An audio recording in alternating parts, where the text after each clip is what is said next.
Hey everyone, we're going to be taking a look at Ryobi's new P516 reciprocating saw today. It runs on their 18 volt OnePlus platform, works with all their 18 volt batteries with the general stem pack, whether they're lithium ion or NiCad. And it's got some improved features over the older 514 model. Ryobi's claiming 40% faster cutting. It's got a little bit longer stroke length and a little bit slower no load speed. So go ahead and take a closer look at the features. Then I'm going to run an endurance test on this with 2x4 cuts, and I'll also tackle some metal galvanized pipe. Alright, so Ryobi's big design change on this, against the previous 514 model, this is the 516 model, was moving the motor from a vertical setup right here in front of the handle to an inline setup in the main body, which you see with most of the competition. Just about all of the heavy-duty, professional-grade reciprocating saws have this general form factor. I think DeWalt has one that's a right angle as well, meant for compact size. But the old Ryobi really looked and felt a little bit like a toy. I think that one's price point is $50 bare tool. This one is $80 bare tool. So it's quite a big step up in price. But the overall feel is actually, this one feels a lot more professional. There are also quite a few other features that are a lot nicer. The old Ryobi one, the 514, had a spring-loaded lock switch. So, you know, you got a safety switch here, so right now you can pull the trigger, move that over, and you can't pull the trigger. So it's a good safety feature, especially if you know you're going to set the tool down for a while. But it's really annoying when this is spring-loaded and you have to press this over every time you go to start the tool, because on the old one you had to press it in, then pull the trigger, and you've got your middle finger on the trigger instead of your index finger. So I like this one that you don't have to push this every time you turn it on. The anti-vibe handle actually does work pretty well. I felt a lot more vibration up in this hand than I did with this one back here on the grip. I guess that's just a little rubber pad in between here. You can see it's a little bit squishy, and you can see it flexes a bit too when you push on it. I'm not sure. I don't think the bottom has quite as much of that flex. So I'm guessing just because this is in line with how the blade's going, they put most of it up here. The blade release on this, I've got it open. You can see it's supposed to lock open. The old one doesn't lock open. So they're like, oh, you know, one-handed blade changes. You know, you just drop that in and flick that back closed. However, in my limited use of this so far, I've already gotten to the point where this doesn't want to stay open. The reason I had it locked open was because it was the one time I got it to lock open after this. So the first like 10 or 12 times I did this, it stayed open no problem. And now you can see it's plastic in here. I'm pretty sure the plastic is worn down on the metal catch, so it won't stay open at all. So you can still change the blade out. It's just got the same functionality as before. So they really kind of lose points on this. You know, it's a new feature. They're saying one-handed blade changes, and then it breaks on me in the first, hour's worth of use. So that's major detraction there. Crappy design. It should have been metal. You've got, for a shoe adjustment, you've got an onboard Allen wrench. And this shoe has a little hole right here and a set screw that you can actually pull it out, so you can use more areas on your blade. Now, that's good in theory. I've got some sawdust in there. It's not letting me get in there. There we go. That's great in theory. However, the execution isn't too great. A lot of other ones have toolless changes, a lot of other reciprocating saws, and they also have detents and a much longer span that you can actually get this to work with. This only slides about a ½ inch before you lose retention with that set screw.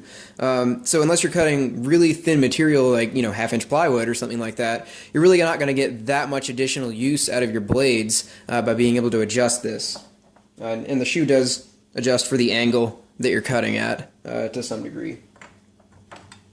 But really it only grabs, let's see.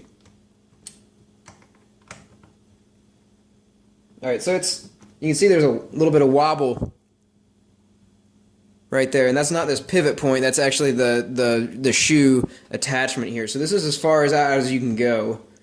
before it becomes unstable, and then it only slides in that far. So like you only get, about a ½ inch of motion. Some of the competition have what seems to be up to an inch.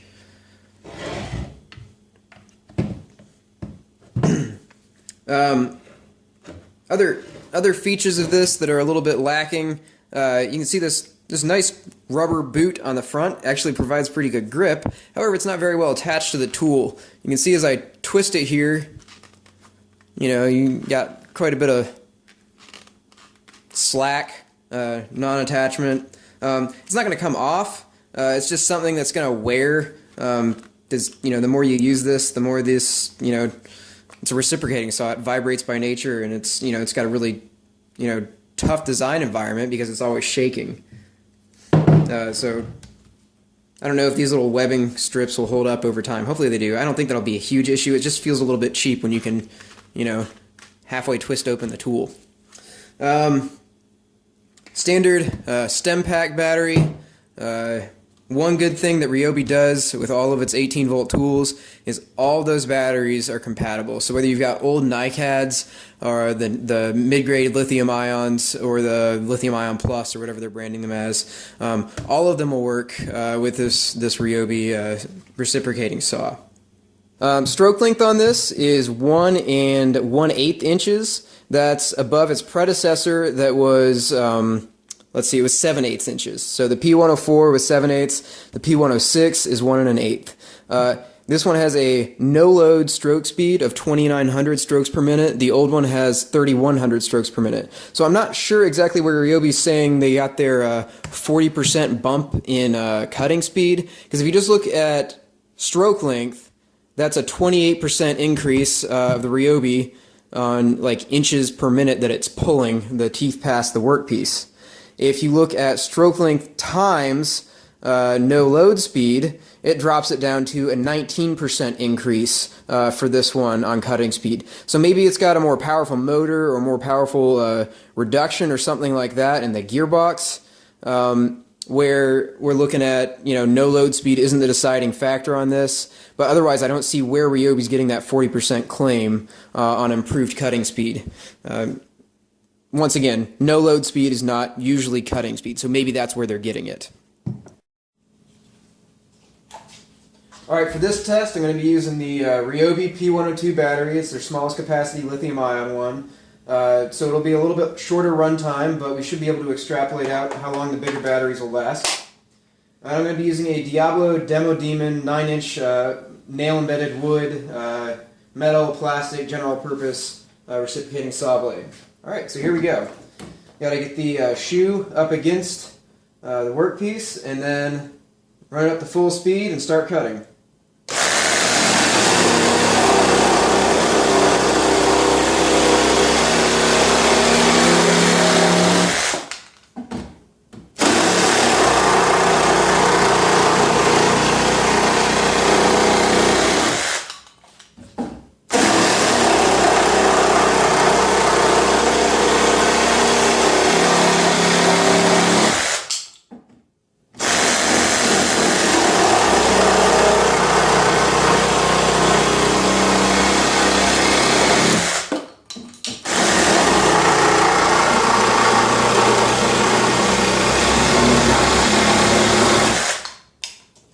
And one of my clamps let go. I'm going to tighten that back down and finish these cuts out. Alright, next up we've got 1 1/4 inch galvanized pipe with 1/8 inch thick walls.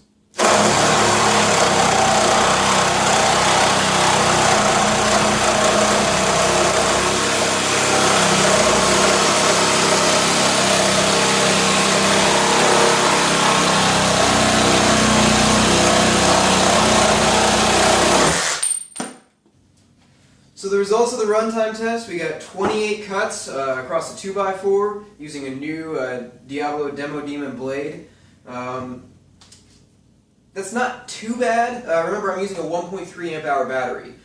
So I looked up specs for some of the competition, and the competition's brushless model was actually only doing about 20% better than this one per amp hour of battery for cuts. Now, I'm sure the brushless versions are going to be doing a little bit faster. They got a more efficient motor, usually more power. for the top of the line models like that. So for a homeowner brand or a homeowner grade tool, this is actually really holding its own weight as far as runtime goes. Now it doesn't have some of the better features like orbital action, which means the blade doesn't just go straight in and out. You can make it do more aggressive cutting for wood. It traces an elliptical orbit instead, so you get more chip clearance. This doesn't have that, and that's usually seen on the nicer saws. Overall, there are some minor defects that I don't like about it. The biggest one is this little the blade change mechanism that is supposed to lock open, and after having this for an hour, it's already broken. But you can still change the blades by holding this open, which was exactly how the old one worked. So, little minor design things that should have been changed, like that catch should have been made of metal instead of plastic. And I really don't know how that got out of quality control. I don't know if they even use their own saws if it's breaking in an hour of use. Maybe I'm doing something wrong. I don't know. It latched open when I got the saw initially, probably a couple dozen times. I was just cycling the blade in and out, installing it, reinstalling it, just doing some generic testing, and now it doesn't work anymore. So I'm pretty sure it's not me. I think it's the tool. Just trying to put a disclaimer in there, but I'm really surprised that broke already.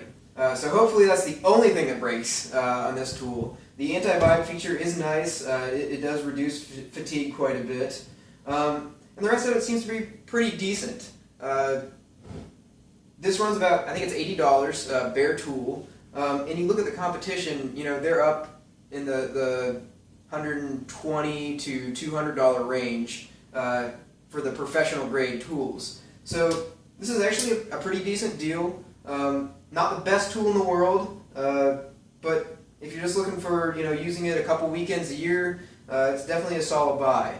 It'll get you through a minor house renovation project, no problems. But I wouldn't expect it to be a workhorse or a professional use workhorse at all. So hopefully this review was helpful. Let me know if you have any questions in the comments section below. And once again, don't forget to subscribe.